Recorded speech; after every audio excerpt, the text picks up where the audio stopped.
vous tous. Bon, on va terminer notre chapitre sur le réflexe myotatique.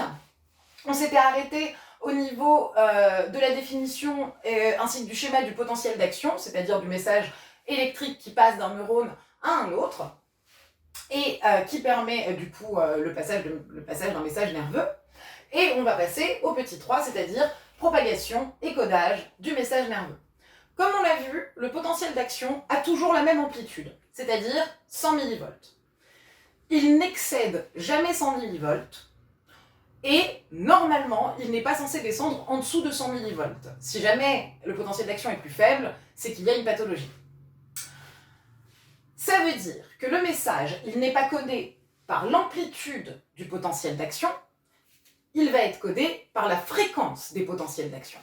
Plus la stimulation va être intense, plus la fréquence des potentiels d'action va être forte, je vais en avoir plus. Plus le message va passer de manière intense, d'accord? Exemple, si je ne suis pas préparée à tester mon réflexe rotulien et que la stimulation est forte, c'est-à-dire que j'ai un coup qui est assez, pas violent non plus, mais un bon coup qui est donné au niveau du tendon rotulien, la fréquence des potentiels d'action qui vont être créés au niveau de ma dendrite de mon neurone sensitive, au niveau de cette fréquence, elle va être élevée, d'accord? Ce qui permettra de libérer une quantité assez conséquente aussi d'acétylcholine au niveau de la synapse entre le neurone sensitif et le motoneurone, et ce qui permettra du coup aussi la création de potentiel d'action avec une fréquence élevée au niveau du motoneurone, ce qui engendrera une contraction intense. Si jamais la stimulation est plus faible, eh bien la réaction forcément en chaîne sera plus faible, amenant à une contraction qui sera plus petite. Donc le codage d'un message nerveux se fait au niveau de la fréquence de ses potentiels d'action et non pas de l'amplitude de ses potentiels d'action. Du coup, on va le noter. Alors, vous prenez vos cahiers.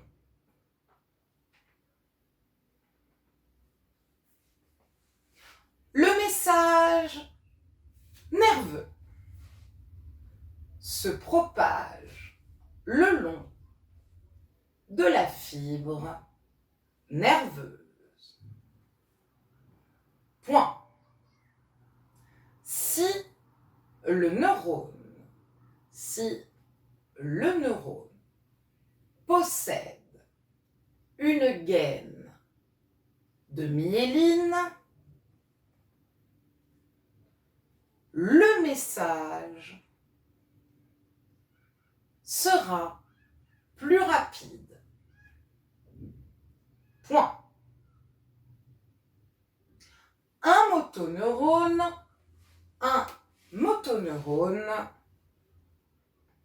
conduit le message nerveux. Un motoneurone conduit le message nerveux à une vitesse de 100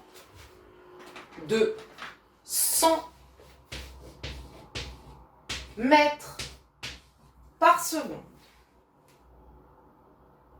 Point. Les potentiels d'action ont une amplitude constante de 100 millivolts. De 100 millivolts. Quelle que soit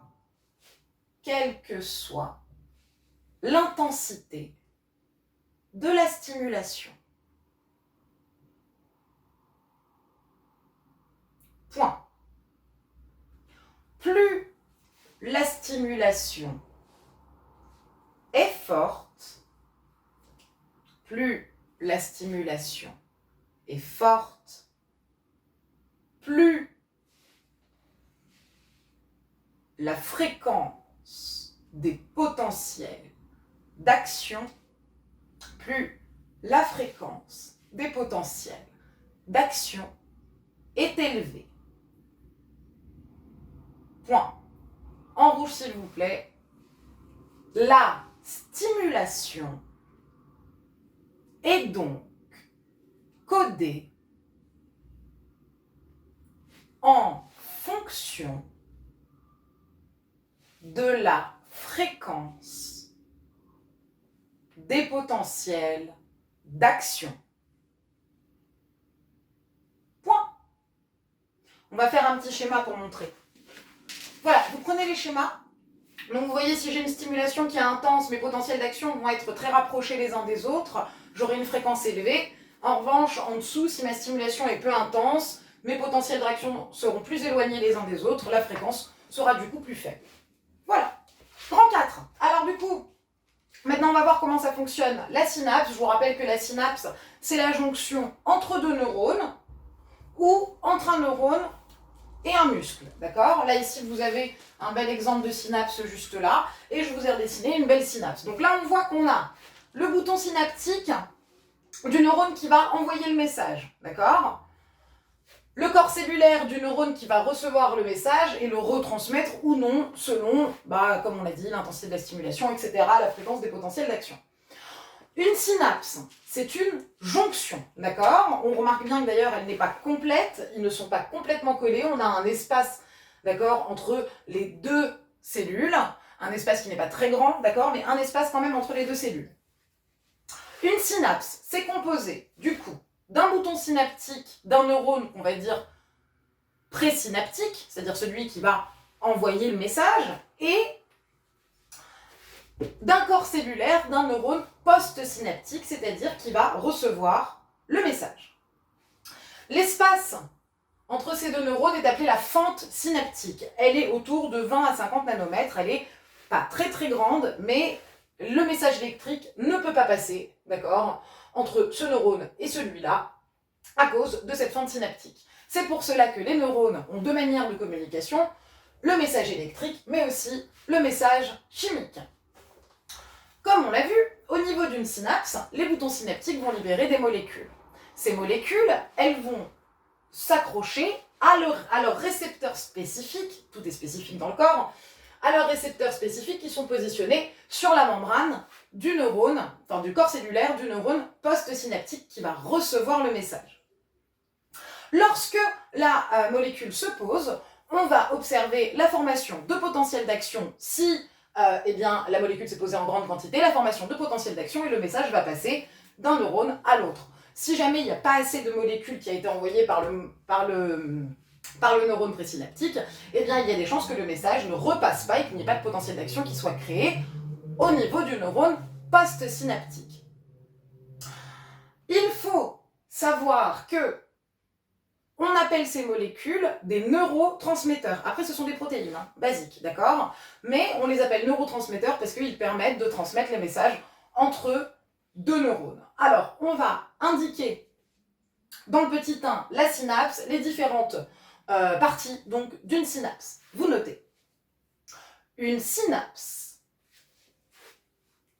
représente la jonction entre deux neurones,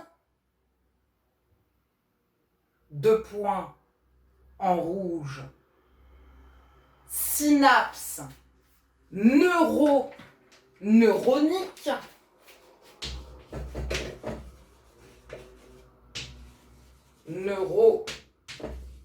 neuronique,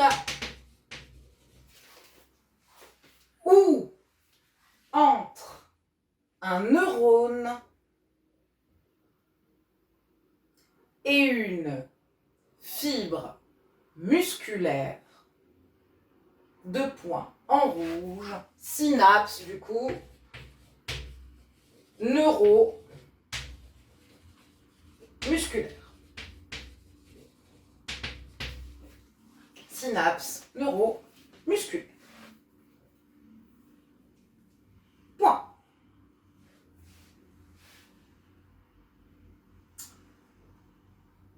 Une synapse se compose. Deux points, premier tiret. D'une partie présynaptique. D'une partie présynaptique.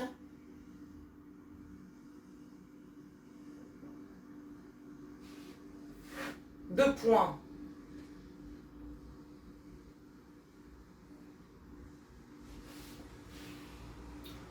Le bouton synaptique, petite chose, le bouton synaptique contient des vésicules remplies de, en rouge, neurotransmetteurs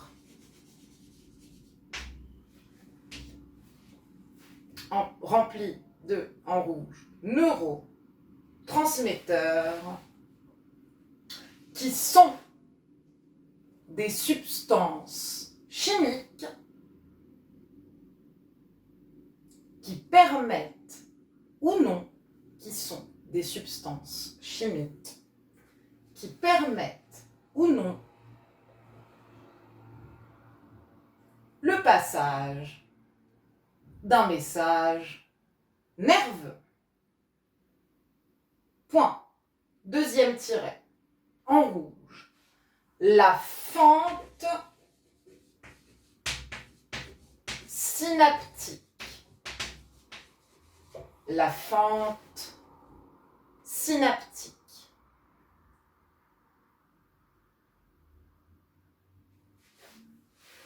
Deux points. Espace entre le bouton synaptique, espace entre le bouton synaptique et le corps cellulaire ou la fibre musculaire. Point. Il est de l'ordre de 20. Il est de l'ordre de 20 à 50 nanomètres. Dernière partie, dernier tiret, pardon. Une partie d'une partie post-synaptique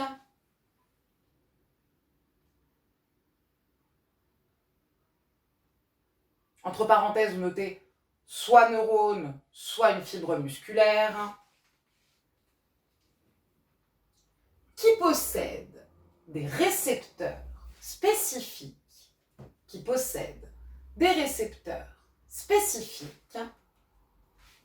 aux neurotransmetteurs. Point. Du coup, maintenant, on va voir le petit 2, qui du coup commence à se transmettre donc d'un neurone à un autre ou d'un neurone à une plaque motrice. On va faire deux schémas. D'une part, une synapse neuroneuronique et une synapse neuromusculaire. Et on va expliquer tout ça. Et voilà.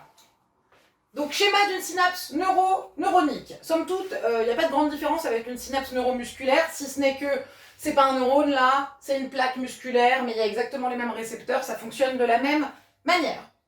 Alors, si on regarde bien, qu'est-ce qui se passe? Ce neurone, donc post-synaptique, a reçu un message qui est encodé, donc qui l'a encodé sous forme de potentiel d'action. On voit que la fréquence est assez élevée. Ça va permettre la migration vers le bouton synaptique des vésicules qui contiennent le neurotransmetteur. Ici, comme on est sur le réflexe myotatique, notre neurotransmetteur, c'est l'acétylcholine, d'accord? En un seul mot. Notre neurotransmetteur, donc, c'est l'acétylcholine. L'acétylcholine, elle va être libérée au niveau, donc les vésicules vont fusionner avec la membrane du bouton synaptique pour pouvoir libérer les petits neurotransmetteurs que nous voyons là, l'acétylcholine. Ce mécanisme s'appelle l'exocytose. Sortie de la cellule, quoi, à peu près. Okay. Une fois que mes petits neurotransmetteurs, ma petite acétylcholine est dans la fente synaptique, elle va être attirée par ces récepteurs spécifiques que vous voyez là, d'accord, qui ont donc une forme qui permet à l'acétylcholine de s'y fixer, et ça va recréer un nouveau potentiel d'action qui permettra donc le passage du message nerveux. Rien de très compliqué, puis on a vu ça en première aussi, donc normalement, pas de souci. Du coup, on va le noter. Vous prenez le schéma après, d'accord? Donc on va le noter. Et après, on fera quand même le schéma d'une synapse neuromusculaire avec un peu moins de légende, mais juste pour que vous l'ayez quand même. Alors, vous notez. Le message nerveux présynaptique. Le message nerveux présynaptique ne peut pas traverser la fente synaptique. Ne peut pas traverser la fente synaptique. Point. Ce sont les neurotransmetteurs, ce sont les neurotransmetteurs, celui-là, qui assurent le passage,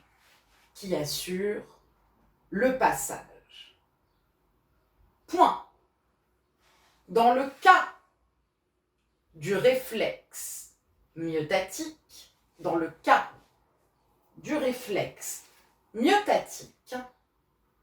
le neurotransmetteur est en rouge l'acétylcholine.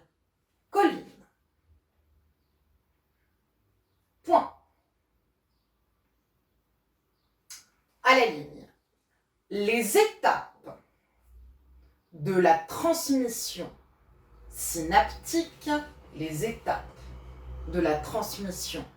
synaptique, sont deux points. Premier tiret.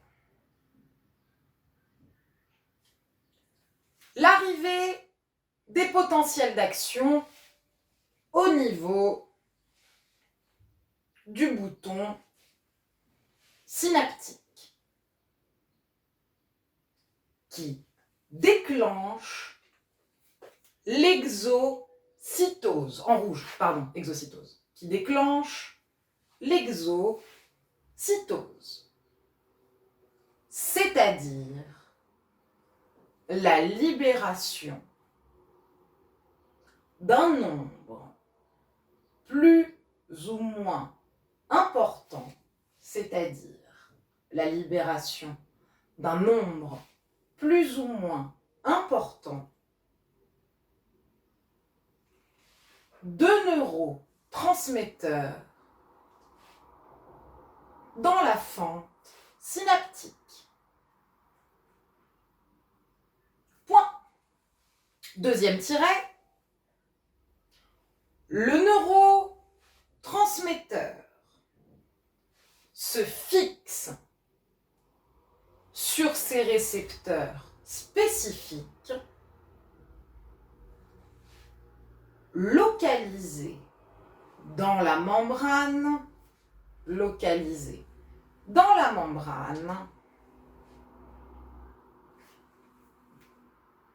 du neurone ou de la fibre musculaire post-synaptique. Point. Troisième tiret. La conséquence de cette fixation est la naissance de potentiels d'action post-synaptique. Et vous prenez le schéma. Deuxième schéma, donc vous le prenez tout de suite, à la suite du premier, donc la synapse neuroneuronique, la synapse j'ai oublié de marquer musculaire, la synapse du coup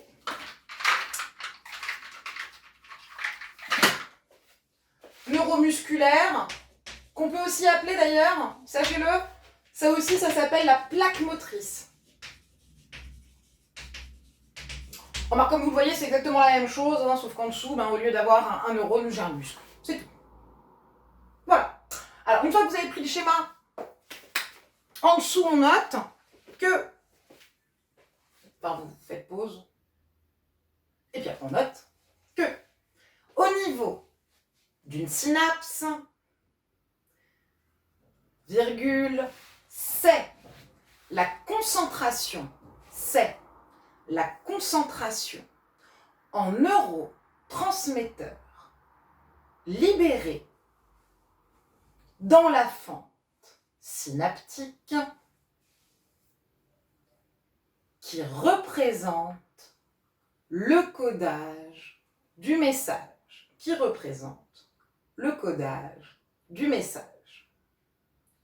Point. Plus la concentration en neurotransmetteurs est élevée, plus la concentration en neurotransmetteurs est élevée, plus la fréquence des potentiels d'action sera grande. Point. On va passer à la dernière petite partie, le petit 3. C'est simplement les substances pharmacologiques qui peuvent agir notamment sur des synapses neuromusculaires. On va parler notamment d'un poison qu'on appelle le curare, qui va, vous vous en doutez bien, jouer sur la réception de l'acétylcholine et qui permet du coup une paralysie. On va voir ça tout de suite. Fin du chapitre, les substances pharmacologiques. Alors effectivement, il existe certaines substances qui nous permettent de paralyser un muscle ou de paralyser même l'entièreté des muscles, ce qui est un peu compliqué quand ça vient au niveau du muscle respiratoire. Donc ces substances qu'on peut qualifier clairement de poison sont des substances qui peuvent être utiles tout de même au cours, par exemple, d'interventions chirurgicales, où il faudrait que le membre soit totalement paralysé. Et très souvent, ces substances sont d'origine végétale. Par exemple, on va prendre le curare. Le curare, c'est vraiment ce qu'on appelle l'antagoniste de l'acétylcholine. Le curare, il va bloquer du coup l'action de l'acétylcholine sur les récepteurs. Okay, comme il bloque, il empêche la création des potentiels d'action, et bien le muscle est paralysé. On est d'accord. C'est, eh bien, quand c'est voulu, c'est-à-dire que chirurgicalement, si je veux paralyser toute une zone où j'aurai aucune réponse musculaire pour pouvoir l'opérer, bah, c'est très pratique. Si je me retrouve dans la forêt en train d'avaler une plante qui contient du curare, c'est dommage. Voilà. Donc, pour le coup, on a certaines substances qui vont jouer forcément sur les zones neuromusculaires et qui vont permettre donc d'inhiber l'action de l'acétylcholine et donc de provoquer des paralysies. On remarquera aussi qu'on a aussi des pathologies, alors je saute un peu du coq à l'âne, mais on a aussi des pathologies qui amènent à justement une perte de passage des messages nerveux, notamment la sclérose en plaques. La sclérose en plaques, c'est une maladie qui va jouer sur la gaine de myéline. La gaine de myéline va être petit à petit détruite, d'accord ? Petit à petit totalement détruite, et les messages vont passer de moins en moins bien au niveau des synapses, ce qui va permettre des contractions qui seront plus faibles ou involontaires. Enfin bon, tout un tas de petites choses qui peuvent être un petit peu compliquées sur le long terme. En attendant, nous, on va voir qu'une seule de ces substances, c'est le curare. D'accord ? Et c'est bien pratique parce que c'est très souvent ce qui tombe dans les exos. C'est-à-dire, je prends un muscle, je le trempe dans du curare, j'essaye d'envoyer une impulsion électrique, ça marche pas. Voilà, il y a pas mal d'exercices qui traitent là-dessus. Alors, on va juste noter ça rapidement. Certaines substances chimiques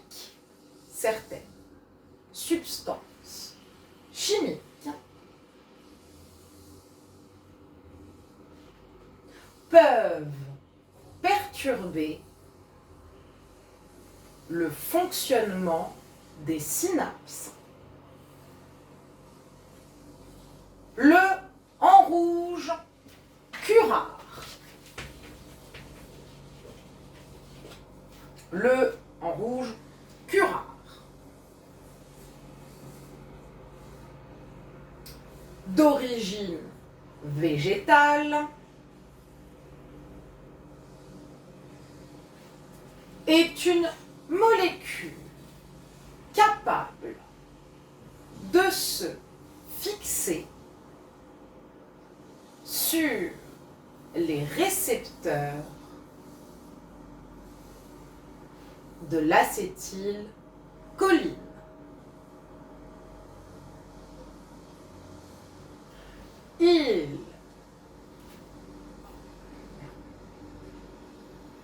Elle empêche donc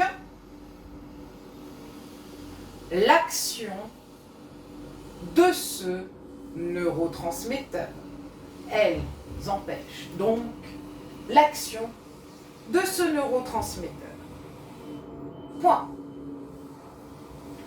Le curare provoque un relâchement musculaire durable,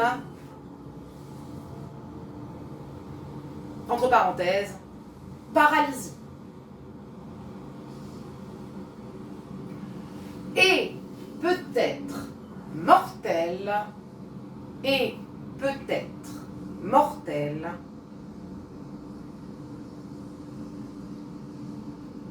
si elle affecte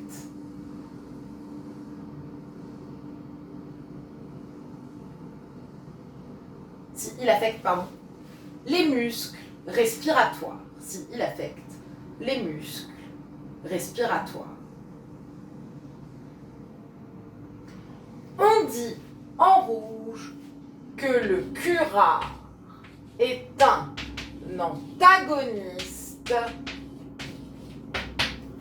de l'acétylcholine.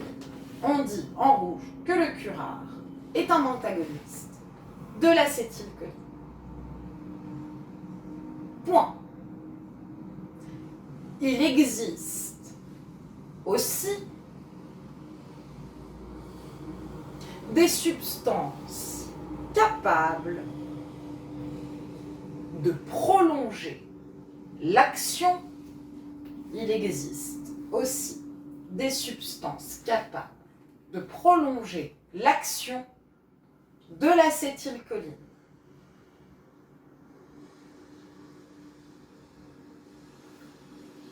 On dit que ces substances sont des, en rouge, agonistes à l'acétylcholine. Vous pouvez regarder le document B, page 363, qui est pas mal du tout, pour justement avoir un petit quelque chose de visuel. Et on a terminé le chapitre sur le réflexe myotatique. Prochain chapitre sur la motricité volontaire, d'accord? Donc tout ce qui va être motricité volontaire et plasticité cérébrale. Et une fois qu'on aura fait ça, on aura terminé le thème. Et bien voilà, je vous dis à demain.